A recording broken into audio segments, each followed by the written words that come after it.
Well, we finally made it. 500 subscribers, and I want to thank you all for this glorious journey. I know I might be overreacting. I mean, it's only 500, but it is a pretty big milestone ever since I got back onto this channel. Now, expect to see tons of amazing videos along the way coming out, because I do have a lot of good videos planned. But anyways, as always, please subscribe and like. We want to reach 1,000 now. That's the next goal, and we'll probably get monetized after that. Now, of course, let's get to to today's topic. Who is the strongest Nikke? Or better yet, who is the top 10 in verse? Now get ready, this will be a longer video. I think, judging by my script right now, it is a quite long video. So, get your popcorn and sit back and watch. This will only be covering the current chapter, so no chapter forward, because I've seen a lot of new leaks. So I will not be covering that. Whatever it's shown in those leaks or these new chapters, I will not be covering it. However, this will also cover only canon Nikkes, so no crossovers, no gatekeeper shit, pretty much no crossovers at all. And this will also cover only canon events. So, like I just mentioned, it'll only cover characters which aren't, regarded as crossover characters. Anyways, as always, feel free to leave your thoughts and contentions in the comments. I will post my Discord up here if you want to add it, and we could, have a discussion. Anyway, let's get to the actual video.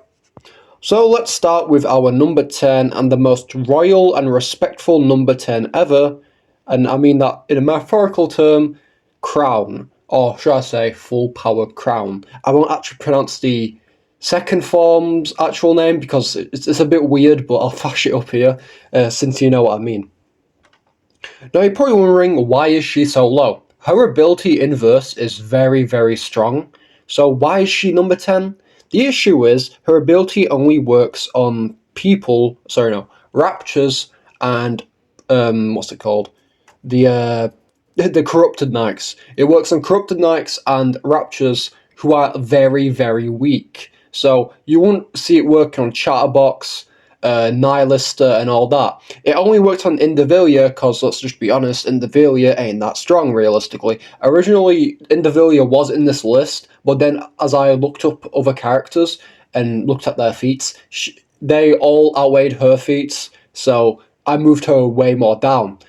Now, she is able to create immense pressure with alpha particles. However, this doesn't work on characters which are way, way stronger, such as, Nihilista, Scarlet, and all that, because, well, they have pretty strong resistances to this ability, and usually Tyrants would have a way more better resistance to this as well, because we only see it work on Lord classes, weaker classes, and also, of course, Indivilia, which I mentioned before, she isn't as strong as people think. Now, of course, this is a pretty good ability, like I said, it's pretty good inverse, but like I said, this is where she'll be, realistically. She should scale around about Iron level, since she fought Indivilia, who's way above the Kraken, so that's a safe spot to put her at. And she should range to Supersonic for speed, since she's superior to Indivilia, who could move at faster than sound speeds. And that's pretty much it for Crown. Let's get on to number 9, and our hottest entry, literally, Nihilista, the Dragon Girl herself, or Dragon Nikke. Now, she is immensely strong, and I do believe she's stronger than most, since she relies on her brute strength, unlike other frauds, such as Indivilia. Not to mention, her literal presence caused an earthquake, and she could split clouds with just her moving through them, which is insane. And if you don't know how cloud feats work, they're actually insanely strong. Now, she should, of course, range to Iron level, like the others, due to the fact of she's superior to the Kraken, who could wrap around an island and also be the size of an island. And also, if you want to argue at base, she'd be also city level, if you want to go lowball her, since she did split a cloud, which can be calced at city level, due to cloud splitting feats on the Versus Battle forums. For speed, she should always be superhuman or supersonic, which would be a safe spot to put her at, since she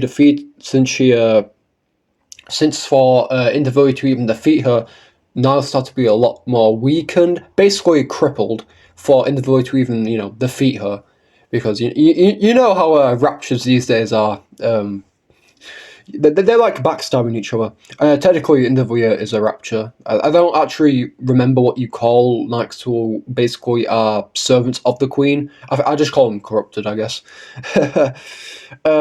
Which could also suggest she's faster than the latter because she needed to be off-guarded to even be defeated by Individual. Anyway. And then the superhuman comes from mainly due to her splitting clouds, and clouds have an average wind speed of 50 kilometers per hour. But anyways, let's move on to number 8, Scarlet. Now, Scarlet is here due to the fact of her immense number of feats featured in her backstory event. Being able to be somewhat comparable to one of Cinderella's mirrors and even surviving buildings falling on top of her, she is pretty good.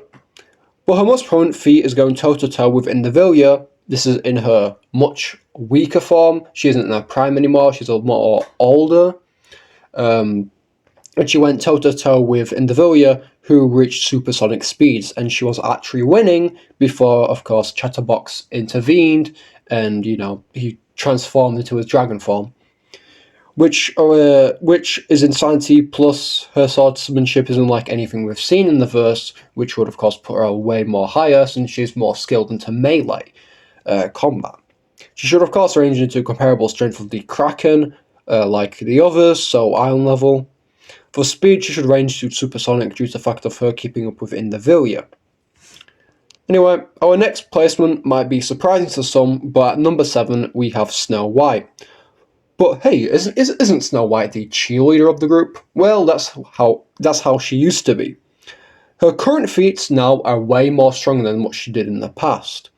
This MF was actually able to fight and beat Chatterbox one-on-one to the point where Chatterbox had to retreat. Yes, a Tyrant class, a one-on-one. This hasn't been done ever since Lily West. So this just shows how insane she is. Which isn't, of course, anything the others did before her. Not to mention her sniping and her equipment is very superior to other characters, and she also carries a whole batch of weapons. She probably has the most stacked hacks ever, since she has missiles, anti-ship rifles, giant revolver cannons, and even twin 7mm, which is just insanity. For speed, she should always be supersonic due to her being a sniper, but then you could also argue she's superior to Scarlet anyway, which is crazy to think since we literally know barely anything about her. Well, her current form, her past we knew a lot about, but we just literally know her. We don't know how she came to be like this from this. Let's get to number 6, the Queen of Eden herself, Dorothy. Now, we can all agree that Dorothy deserves this spot for the main reason that she herself was so strong she wouldn't even let Chatterbox regenerate, which is way better than what Snow White did. Of course, Snow White made him retreat, but Dorothy just kept, battering with him with so much beams to the point where he just had to, give up regenerating and run off. And Dorothy herself is way more superior than Scarlet in terms of speed and skills, stated by Scarlet herself, which just shows her sheer strength. Not to mention, she's even good at hand-to-hand combat. Yes, she knows martial arts. And if you don't know anything about Nikke, guns aren't always important. Hand-to-hand combat can come in really useful in the verse, especially when you're a Pilgrim level Nikke such as Dorothy herself. So not only is she a threat with her beams, she's also a threat with her hands. So it's a comfortable spot to put her at. For speed, she should always be supersonic due to being faster than Scarlet, which isn't a debate since Scarlet literally states it herself. But yeah, Dorothy, rightfully so, deserves this spot. Now let's get on to our number 5. The Night Killer herself, Cinderella.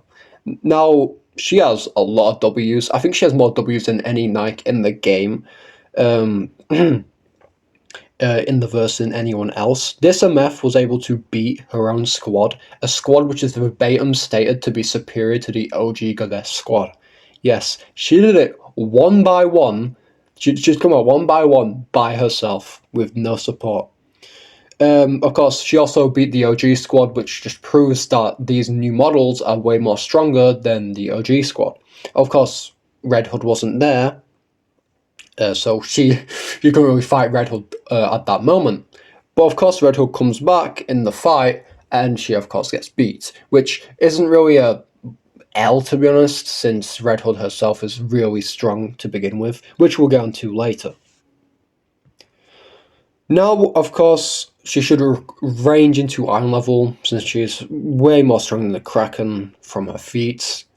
And for her speed, you could argue Supersonic Plus, since she's above Scowl, or even Hypersonic, since she's faster than Dorothy, and all that. But yeah, Cinderella is probably the strongest new Nikke of the bunch. But who's stronger? Well, someone even more brand new, that being number 4, Behemoth. Now, we don't know much about her, however, her Rap's transformation gotta be the strongest thing we've seen till this date.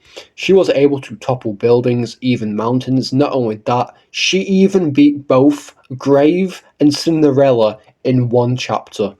And even Rappy when she was in her Red Hood mode. Now, of course, she hadn't mastered it at this point, so there's not a surprise that she got beat.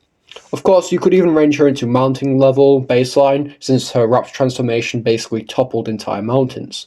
And you could also get her to island via being superior to Kraken, or you could even argue country level, since she's way more superior than the others before her. For speed, she should be Hypersonic plus, Hypersonic plus via speed blitzing both Cinderella, Rappy, and even Grave. She probably has the best immortality too, surviving a shot from Rappy's drill machine gun. Albeit, she only got like 3 sentences out before she actually died, but it's still a good immortality feat since she was literally missing half her body. Now we can move on to the top 3, and our first entry, the Savage Nikke herself. This is today the only Nikke who resisted corruption twice, which is already crazy. She even toys around with smaller raptors, which just shows she's here for the thrill. She should already be superior to the likes of Cinderella and even Behemoth, although you can argue Behemoth to be stronger, but you can interchange them if you want. But I do think, judging by Red Hood's feats, she is a lot more superior. Red Hood will of course range to Iron level or even Country level via being superior to Cinderella, who beat her past squad members, and of course she is superior to the Kraken. For speed, she should of course be Supersonic or Hypersonic if you want to argue it, since she's faster than Cinderella herself. Now, our number 2 is the poster child herself, Rappy, or shall I say, current Rappy. She embodies Red Hood's strength and could be suggested to be stronger than her via being able to absorb all her strength and use it thoroughly, without an issue. Now, not only that, she also one-shot Behemoth, which of course proves she's a way more superior. And of course, she is superior to the Kraken itself. You could argue large country level, since she's stronger than the others, and her having a weapon which switches to melee and long range makes her way more better in verse. For speed, she should be high hypersonic or high hypersonic plus, since she's speed blitzed Behemoth. And yeah, pretty good for the poster child herself. Anyways, let's move on to number 1, the strongest and the Gojo of the verse. It's Ray! Joking, it's actually Lily West, as if you didn't guess already, of course she'd be here. I don't even have to explain why she's the strongest. She's applied solo on most her missions. She's the strongest in regards to anyone, since everyone literally calls her the strongest. She has beaten Scarlet in a blink of an eye without an issue, and she was so strong that if she wasn't busy at the time of Cinderella battling the OG squad, she probably would have won by herself. Anyway, which would already put her at country or even higher, as I've explained before. For speed, you could argue high hypersonic or massively hypersonic, since she's superior to the others in terms of speed. And there's our list. If you have any contestations, feel free to put in the comments, but that's it for now. And it'll probably change when more chapters come out, but that's the current one for now. Thank you all for watching, and thank you for 500, and like and subscribe. Bye bye.